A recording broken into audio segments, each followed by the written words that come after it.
Hello, चार सभी का स्वागत है आपके अपने यूट्यूब चैनल कंबोसर पर। आई होप कि आप सभी अच्छे होंगे और आप लोगों का जो पेपर साइंस सोशल साइंस का है वो भी काफ़ी अच्छे से गया होगा। तो इस वीडियो में कवर करेंगे हम कंप्लीट सॉल्यूशन देखेंगे सामाजिक के पेपर का। और आई होप कि आप सभी ने काफ़ी अच्छे से इस पेपर को सॉल्व भी किया होगा, हल किया होगा। तो नेक्स्ट जो पेपर रहेगा उसके इंपॉर्टेंट क्वेश्चंस की वीडियोस ऑलरेडी आ चुकी हैं और मैराथन जो है वो भी हम उसको चलाएंगे। तो चैनल के साथ जुड़े रहना। अब तक जिन बच्चों ने चैनल को सब्सक्राइब नहीं किया है, सब्सक्राइब वाला बटन जरूर प्रेस कर दीजिएगा, क्योंकि जितने क्वेश्चन हम आपको बता रहे हैं लगभग 80 से 90% क्वेश्चन आपको सेम टू सेम देखने को मिल रहे हैं। तो कक्षा 9 है यहाँ पे सामाजिक विज्ञान। बात करें इसके सॉल्यूशन की तो सीधा सॉल्यूशन पर लेकर के चलता हूँ। तो पहला क्वेश्चन आप देख रहे हैं, द सोशल कॉन्ट्रैक्ट नामक पुस्तक किसने लिखी? तो इसका आंसर है रूसो। सेकंड है, भारतीय वन्यजीव सुरक्षा अधिनियम कब लागू किया किया गया? 1972 में। अगला है, प्रथम विश्व युद्ध के बाद जर्मनी में कौन सी सरकार थी? वाइमर गणराज्य। नेक्स्ट है, कर्क रेखा किस राज्य से नहीं गुजरती? उड़ीसा।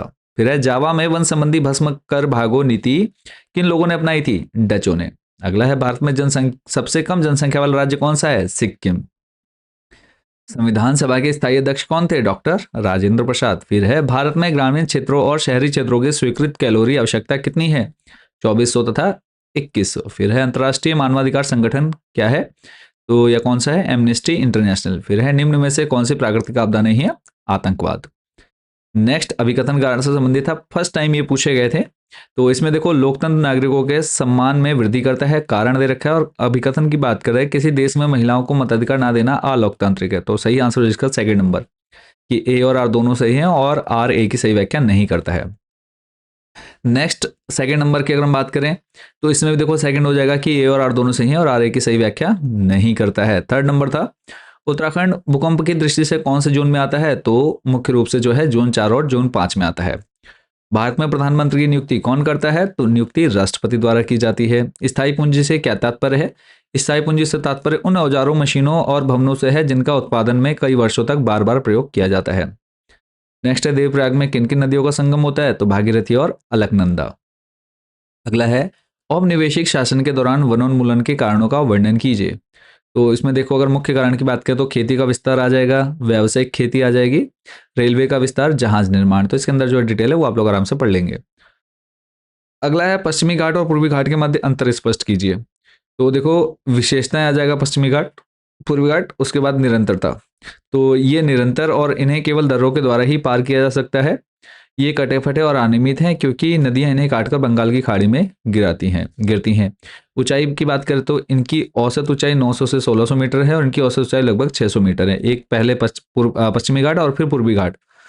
तो अगर बात करें विशेषता में, देखो निरंतरता की पहले में आ जाएगा पश्चिमी घाट में, कि निरंतर है और इन्हें केवल दर्रों के द्वारा ही पार किया जा सकता है।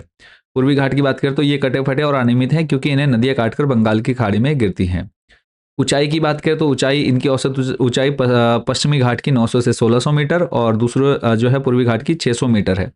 बारिश की बात करें तो पश्चिमी घाट में यहाँ मुख्य रूप से मानसूनी वर्षा होती है और पूर्वी घाट में यहाँ मुख्य रूप से सर्दियों में वर्षा होती है। अगला है, राष्ट्रीय जनसंख्या नीति की प्रमुख विशेषताएं क्या है? तो राष्ट्रीय जनसंख्या नीति 2000 की प्रमुख विशेषताएं, पहला है 14 वर्ष की आयु तक के बच्चों को निःशुल्क और अनिवार्य शिक्षा प्रदान करना, शिशु मृत्यु दर को प्रति 1000 जीवित जन्मों पर 30 से नीचे लाना, टीका रोधक बीमारियों के विरुद्ध बच्चों का व्यापक टीकाकरण करना, फिर है लड़कियों की शादी की उम्र बढ़ाने के लिए प्रोत्साहित करना। नेक्स्ट क्वेश्चन देख लेते हैं। और अभी तक जिन्होंने चैनल को सब्सक्राइब नहीं किया, सब्सक्राइब जरूर कर लीजिएगा, क्योंकि इंपॉर्टेंट क्वेश्चन जो है हम आपको सारे सब्जेक्ट्स के प्रोवाइड कराते हैं। तो जुड़े रहने चैनल के साथ। अगला है, कौन लोग खाद्य असुरक्षा से अधिक ग्रस्त हो सकते हैं? तो नंबर 1 पर है भूमिहीन श्रमिक और पारंपरिक दस्तकार, भिखारी और निराश्रित लोग, सामाजिक रूप से पिछड़े वर्ग जैसे अनुसूचित जाति, अनुसूचित जनजाति और अन्य पिछड़ी जातियां। चौथा है, प्राकृतिक आपदाओं से प्रभावित लोग और ग्रामीण क्षेत्रों से शहरों की ओर पलायन करने वाले श्रमिक। फिर है, हमें संसद की आवश्यकता क्यों है? कारण लिखिए। तो मुख्य कारण जो है कानून बनाना, संसद का जो मुख्य काम है। फिर है, सरकार पर नियंत्रण, सार्वजनिक धन पर नियंत्रण, बहस का मंच। इनको आपने डिटेल में पढ़ना है। नेक्स्ट है, भारत में निर्धनता के कारणों का वर्णन कीजिए। तो पॉइंट बाय पॉइंट जो है ऐतिहासिक कारण क्या है वो आपने पढ़ना है। जनसंख्या वृद्धि, बेरोजगारी, भूमिहीनता, सामाजिक सांस्कृतिक कारक।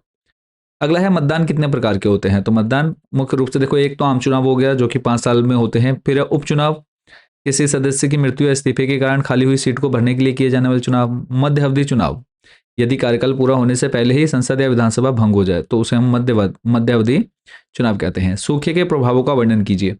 तो इसके जो मुख्य प्रभाव हैं, देखो फसल बर्बादी होता है, पशुधन क्या नहीं होती है, आर्थिक प्रभाव होता है, स्वास्थ्य भी इससे क्या होता है कि कुपोषण और साफ पानी की कमी के कारण महामारियां फैलने का खतरा रहता है।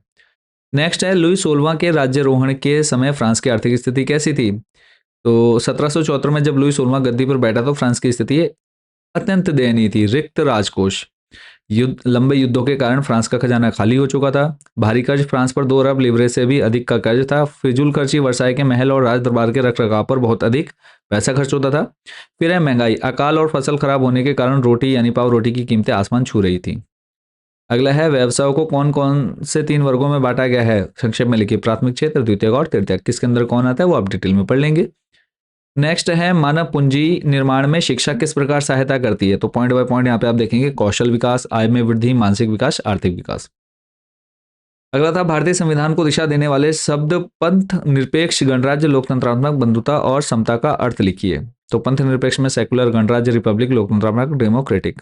नेक्स्ट है इसी में बंधुता और समता। फिर है, मौलिक अधिकार किसे कहते हैं? भारतीय संविधान में वर्णित समानता के अधिकार का वर्णन कीजिए। तो ये वे बुनियादी अधिकार हैं जो व्यक्ति के सर्वांगीण विकास और गरिमा के लिए अनिवार्य हैं और जिन्हें संविधान द्वारा गारंटी दी गई है। समानता के अधिकार अनुच्छेद 14 से 18 में है, जिसके अंदर आप यहाँ पे देख सकते हैं पॉइंट्स। अगला है, सड़क दुर्घटना के शमन के उपाय का वर्णन कीजिए। तो इसमें देखो, कैसे कर सकते हैं? यातायात नियमों का पालन, जिसके अंदर आपका हेलमेट पहनना, सीट बेल्ट लगाना और गति सीमा का पालन करना अनिवार्य। सड़क सुरक्षा शिक्षा, तो इसमें स्कूलों और सार्वजनिक अभियानों के माध्यम से लोगों को जागरूक करना। सड़कों का सुधार, नशे में ड्राइविंग पर रोक, नियमित वाहन निरीक्षण। फिर है, नात्सियों ने जनता पर पूरा नियंत्रण हासिल करने के लिए कौन कौन से तरीके अपनाए? तो हिटलर और नाजी पार्टी ने निम्नलिखित तरीकों से नियंत्रण स्थापित किया। पहला है, देखो यहाँ पे विशेषाधिकार अधिनियम, मीडिया पर नियंत्रण, फिर उसके बाद खुफिया संगठन और युवाओं का ब्रेन वॉश।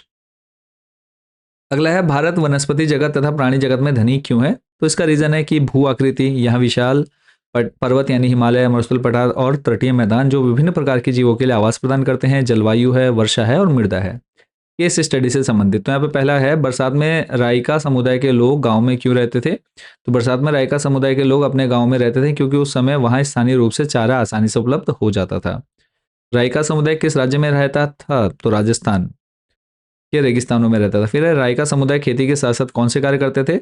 तो चारवाही का कार्य भी करते थे। मानचित्र से संबंधित है, देखो यहाँ पे, तो क्षेत्रफल के आधार पर सबसे बड़ा राज्य राजस्थान हो गया। अरब सागर में गिरने वाली 2 नदियां नर्मदा और ताप्ती। फिर है, अरावली पर्वत श्रेणी, तो ये राजस्थान के बीच से गुजरती हुई है। सरिस्का वन्य जीव अभयारण्य राजस्थान के अलवर जिले में है। कर्क रेखा भारत के मध्य से गुजरने वाली काल्पनिक रेखा है और चिल्का झील उड़ीसा के तट पर स्थित है। तो ये था बच्चों कंप्लीट सॉल्यूशन आपके सामाजिक विज्ञान के क्वेश्चन पेपर का।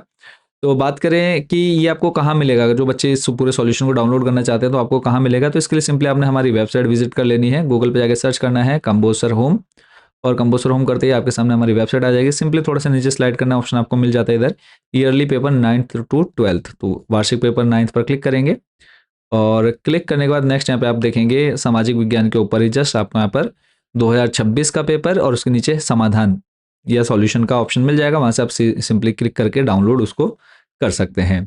बाकी अगर आपको अदर सब्जेक्ट के इंपॉर्टेंट क्वेश्चन चाहिए तो आपने हमारे व्हाट्सएप नंबर नोट कर लेना है। इस नंबर पर कॉन्टैक्ट करके बहुत ही कम कॉस्ट में आप इन पीडीएफ्स को परचेज कर सकते हैं। बाकी के जो 2-3 सब्जेक्ट आपके बचे हैं बहुत ही कम कॉस्ट में, कम रुपए में आप लोग इन पीडीएफ्स को परचेज कर सकते हैं। सामने स्क्रीन पर आप हमारा व्हाट्सएप नंबर देख पा रहे हैं। सिंपली मैसेज करना है, क्लास, सब्जेक्ट और मीडियम बताना है। ये 3 चीज़ बताते हैं, हम आपको क्यूआर कोड सेंड कर देंगे, उस पर आप जैसे ही पेमेंट करेंगे पीडीएफ डायरेक्टली आपके व्हाट्सएप नंबर पर भेज दी जाएगी।